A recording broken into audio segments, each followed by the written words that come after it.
আসসালামু আলাইকুম সম্মানিত ভিউয়ার্স, আমি আজকে কথা বলবো ইসলাম শিক্ষা বিষয় নিয়ে। তো নবম দশম শ্রেণীর যে ইসলাম শিক্ষা বই আছে, এটার প্রথম অধ্যায়ের মধ্যে যেটা আছে আকাইদ ও নৈতিকতা। এটার মধ্যে অনেকগুলো পার্ট আছে। এই পাঠের সর্বপ্রথম যে পার্ট আছে, এই পার্টটার নাম হলো ইসলাম। তো আজকে আমি ইসলাম সম্পর্কে বলতে চাই, সেটা হলো ইসলাম মানে কি, বা ইসলাম শব্দের অর্থ কি, ইসলাম এর সংজ্ঞা, এ বিষয়গুলো নিয়ে আলোচনা করতে চাই।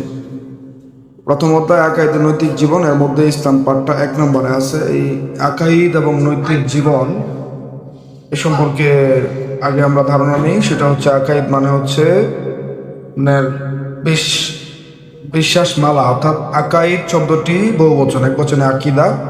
আর নৈতিক জীবন হচ্ছে নির্দিষ্ট একটা নীতির অনুসরণকে নৈতিক জীবন হিসেবে বলা হয়ে থাকে। তাহলে ইসলামের মৌলিক বিষয়গুলোর প্রতি দৃঢ় বিশ্বাসকে আকাইদ বলে, এবং ইসলামের আল্লাহ তাআলা মনোনীত একমাত্র দিন এবং জীবন ব্যবস্থা, সে বিষয়কে সামনে রেখে আমরা হচ্ছে কি ইমানের ইসলামের পার্ট 1 যেটা আছে সেটা সম্পর্কে আমরা আলোচনা করব। পরিচয়। ইসলাম আরবি শব্দ, তার আবেদনিক অর্থ হলো আনুগত্য করা, আত্মসমর্পণ করা, শান্তির পথে চলা। অথচ আমরা প্রচলিতভাবে যেটা জানি সেটা হলো কি ইসলাম শব্দের অর্থ শান্তি। এটা আমরা অনেকেই মনে করি, কিন্তু আসলে এটা ঠিক না।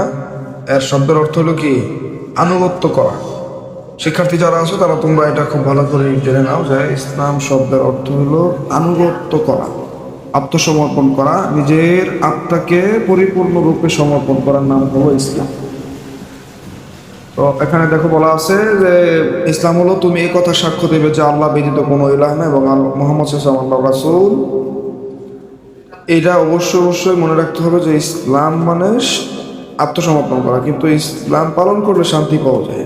ইসলাম শিক্ষার গুরুত্ব অনেক, এটা আমরা এখান থেকে দেখব।